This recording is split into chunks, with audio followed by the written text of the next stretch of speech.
ചേർപ്പ് ഗ്രാമപഞ്ചായത്ത് 4-ാം വാർഡിലെ പള്ളിക്കുളം നവീകരിച്ചു. പൊതുജലാശയ സംരക്ഷണത്തോടൊപ്പം കുട്ടികൾക്ക് നീന്തൽ പരിശീലന സൗകര്യവും പള്ളിക്കുളത്തിൽ ഒരുക്കിയിട്ടുണ്ട്. ചേർപ്പ് ഗ്രാമപഞ്ചായത്ത് പ്രസിഡന്റ് സുജീഷ കള്ളിയത്ത് നവീകരിച്ച പള്ളിക്കുളം ഉദ്ഘാടനം ചെയ്തു. ഈ പദ്ധതി കുറച്ച് 2 വർഷത്തോളമായി ഇതിന്റെ പ്രവർത്തനം നടന്നുകൊണ്ടിരിക്കുകയായിരുന്നു. ഇടയിൽ കുറേ സാങ്കേതിക തടസ്സങ്ങളൊക്കെ ഉണ്ടായിരുന്നു. വെള്ളം കയറുന്നതിനെ തുടർന്ന് പണി പല തവണ നിർത്തിവെക്കേണ്ടി വന്നു. അതിനെ തുടർന്ന് ഇപ്പൊ നമ്മളൊരു പരിപൂർണതയിലെത്തി നിൽക്കുകയാണ്. ഇനിയും ഇവിടെ കുറച്ച് കാര്യങ്ങൾ കൂടി ചെയ്യാനുണ്ട്. പക്ഷെ നമ്മൾക്ക് ലഭിച്ച ഫണ്ടിന്റെ ലഭ്യതയിൽ അത് നിൽക്കുന്നതിനില്ല. അതുകൊണ്ടാണ് ഇവിടെ വെച്ച് നിർത്തിയത്.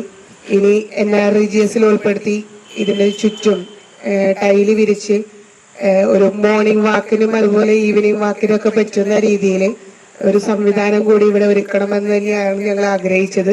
പക്ഷെ സമയം ഞങ്ങളുടെ വൈകിപ്പോയി. ഇനി വരുന്ന ഭരണസമിതി ആയാലും അത് പ്രാവർത്തികമാക്കുമെന്നുള്ള ഒരു വിശ്വാസത്തിലാണ് ഞങ്ങൾ. നമ്മുടെ കുട്ടികൾക്ക് നീന്തൽ പരിശീലനം കൂടി മുന്നിൽ കണ്ടുകൊണ്ടാണ് ഈ കുളത്തിന്റെ നവീകരണ പ്രവർത്തനം ചെയ്തിട്ടുള്ളത്. നമുക്കറിയാം, നമ്മൾക്ക് പത്രമാധ്യമങ്ങളെല്ലാം നിത്യേനോടും നമ്മൾ കണ്ടുവരുന്നതാണ് കുട്ടികൾ പുഴയിൽ വീണും കുളത്തിൽ വീണും ഒക്കെ മരണപ്പെട്ടു എന്നുള്ളൊരു സംഭവം. അപ്പോൾ അവര് അതിൽ നിന്ന് പ്രാപ്തരാകുന്ന രീതിയിൽ കുട്ടികൾക്ക് നീന്തൽ പരിശീലനം നൽകുന്നതിന് വേണ്ടിയിട്ടുള്ള ഒരു സംവിധാനം ഒരുക്കുന്നതിനും കൂടിയാണ് ഈ പദ്ധതി നടപ്പിലാക്കിയിരിക്കുന്നത്. വാർഡ് മെമ്പറും ക്ഷേമകാര്യ സ്റ്റാൻഡിംഗ് കമ്മിറ്റി ചെയർമാനുമായ ജോസ് ചാക്കേരി അധ്യക്ഷനായി. വൈസ് പ്രസിഡന്റ് VN സുരേഷ് മുഖ്യാതിഥിയായി. Member Vanaja Solomon, Cherpu service സഹകരണ bank director PJ Edison, Thrissur taluk furniture society president Vincent Mozhipparambil, നാട്ടുകാർ എന്നിവർ പങ്കെടുത്തു. പൊതുജലാശയം സംരക്ഷിക്കുന്നതിനൊപ്പം നവീകരിച്ച കുളത്തിൽ കുട്ടികൾക്ക് നീന്തൽ പരിശീലനം നടത്താനുള്ള സംവിധാനവും ഒരുക്കിയിട്ടുണ്ട്.